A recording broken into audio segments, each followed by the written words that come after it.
Nah, ada selanjutnya apa nih gitu? Kalau misalnya naik pesawat tadi kan disebutkan juga ada berapa milisievert gitu ya. Apakah ada memang standarnya gitu kan ya, bahwa kita tidak ada masalah apapun gitu dalam tempo misalnya sebulan itu 5 kali naik pesawat gitu kan? Ataukah tergantung juga berapa lamanya karena tadi disebutkan berapa durasi gitu kan ya? Dan apakah ketinggian juga mempengaruhi gitu?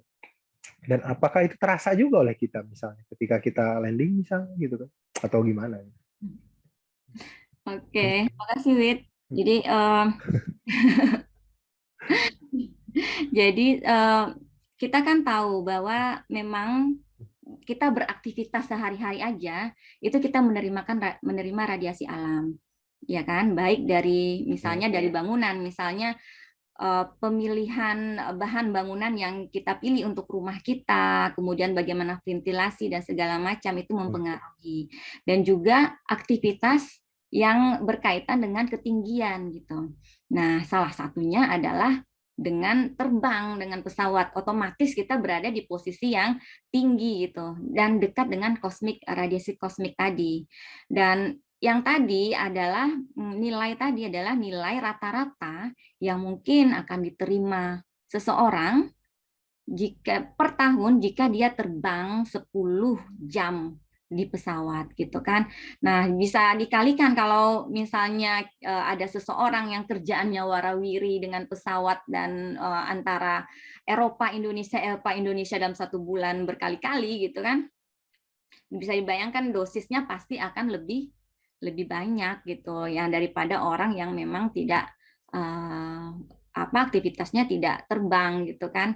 Juga tapi dosisnya masih terbilang rendah lah ya, tidak karena kita kan punya batasan sebenarnya untuk dosis yang diterima oleh masyarakat umum di luar radiasi background. Jadi radiasi alam ini nggak bisa kita upayakan untuk turun gitu kecuali hanya dengan cara-cara misalnya desain rumah diusahakan ventilasinya bagus, kemudian pilihlah material-material yang memiliki radiasi rendah gitu. Tapi untuk batasan radiasi untuk masyarakat itu 1 milisievert per tahun. Sedangkan untuk pekerja radiasi, batasan maksimal NBD adalah 20 milisievert rata-rata per tahun gitu. Jadi setiap desain sebuah fasilitas radiasi, mereka akan mendesain tidak boleh lebih, masyarakat di sekitarnya tidak akan atau tidak boleh mendapatkan dosis lebih dari 1 milisievert per tahun. Bahkan dia mendesainnya harus lebih rendah dari itu. Misalnya dia desain fasilitasnya itu dengan shielding atau what is shielding? What is shielding in Indonesia? Apa penahan? Iya, penahan radiasi. Misalnya kan ada bangunan, jadi bangunannya itu didesain dengan ketebalan tertentu agar masyarakatnya itu mendapatkan dosis lebih rendah dari 1 milisievert per tahun, sehingga nilai batas dosis masyarakat itu tidak terlampaui. Demikian juga nilai batas dosis untuk pekerja gitu. Ya, kita nggak bisa menghindari radiasi alam, termasuk kita kalau makan pisang gitu, memang mengandung radiasi. Kalau nggak salah itu dosisnya itu kecil, sangat kecil, microsievert satuannya gitu. Nah, bahkan mikrosievert yang berapa itu 1/1000 ya dari milisievert gitu ya. Jadi Iya. amat sangat kecil lah gitu ya untuk hal-hal semacam itu ya. Jadi aman lah gitu kan. Nah, yang jadi permasalahan sekarang bagaimana caranya agar kita bisa menahan atau mengurangi efek radiasi itu jika kita mengetahui bahwa memang apa ya efek radiasinya itu tinggi kan itu. Tadi disebutkan juga oleh Sis Emma ada gimana caranya agar bisa mengatur lah gimana caranya agar tidak nyampe ke batas apa maksimal yang bisa diterima kan gitu ya. Iya. Dan MBD itu kan memang kenapa ada nilai 1 milisievert? Kenapa ada nilai 20 milisievert? Semuanya kan eh, adalah hasil dari saintis atau peneliti atau sudah sudah diteliti sekian lama oleh ICRP, kemudian ditetapkanlah nilai itu tidak akan menyebabkan atau tidak akan memberikan pengaruh buruk kepada orang yang menerimanya dengan batasan sekian gitu. Jadi, tapi kalau udah lewat dari batasan sekian, maka ada warning dan disitulah badan pengawas akan bertindak gitu. Misalnya seseorang pekerja radiasi batasnya kan 20. Kemudian misalnya Wiwit bekerja radiasi mendapatkan radiasi di atas 20 rata-rata per tahun, nih rata-rata per tahun. Nah, itu sudah ada warning dari badan pengawas. Oh, kamu jangan sampai lebih dari 20 untuk tahun ke depannya gitu kan. Karena dalam 1 tahun itu maksimal itu adalah 50 milisievert. Boleh 1 tahun itu 50 milisievert, tapi next year-nya nggak boleh lagi lebih dari dia mendapatkan radiasi karena dia udah mendapatkan radiasi maksimum gitu pada saat itu. Ya, menarik ya tadi NBD ya, nilai batas dosis gitu ya.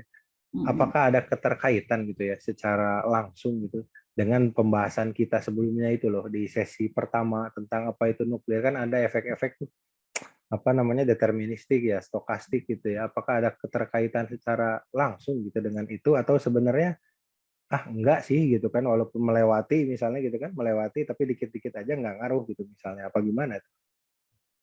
Kalau nilai batas dosis itu pastinya adalah nilai yang menurut para ahli pasti itu tidak akan menyebabkan deterministik efek gitu, karena deterministik itu baru akan terlihat itu di atas 1000 milisievert.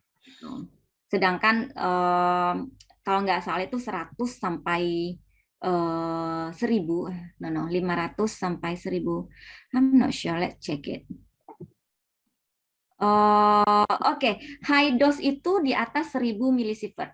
Jadi kalau udah 1000 milisievert itu akan ada kemungkinan atau pasti akan mendapatkan serious injury atau ada skin burns, kulit terbakar, ya itu adalah efek dari deterministik ya.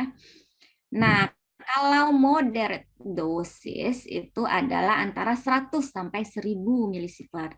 Nah, inilah yang disebut ada risiko atau men-trigger munculnya kanker. Di atas 100 di bawah 100 milisievert itu belum terlihat adanya efek-efek gitu sampai sekarang gitu. Tapi karena stokastik efek itu kan tidak bisa dipastikan gitu.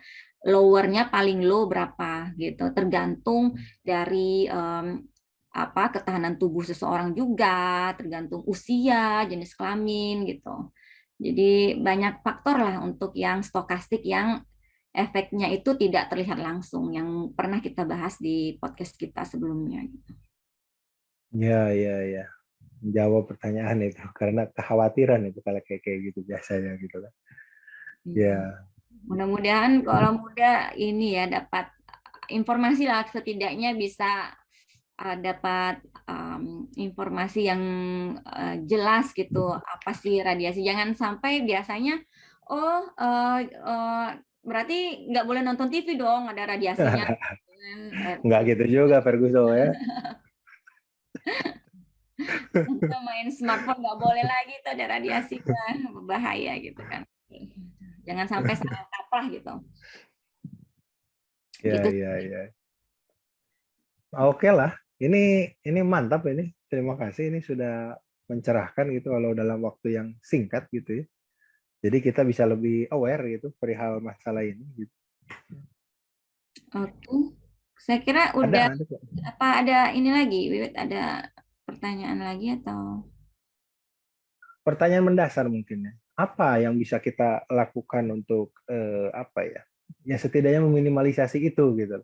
Minimalisasi dampak dari radiasi itu yang kita tak tahu segimana tuh dosis yang kita dapatkan, yang tak tahu ya, bukan yang tahu gitu. Karena kalau yang tahu kan kita bisa ada petugas yang memberikan informasi kepada kita gitu. Kira-kira apa tuh langkah-langkahnya? Langkah-langkah mengurangi radiasi sebagai masyarakat umum sih, misalnya kita memilih bahan bangunan gitu. Misalnya jangan pakai asbes lah gitu. Atau kita punya ventilasi, buatlah rumah itu punya ventilasi yang bagus gitu kan.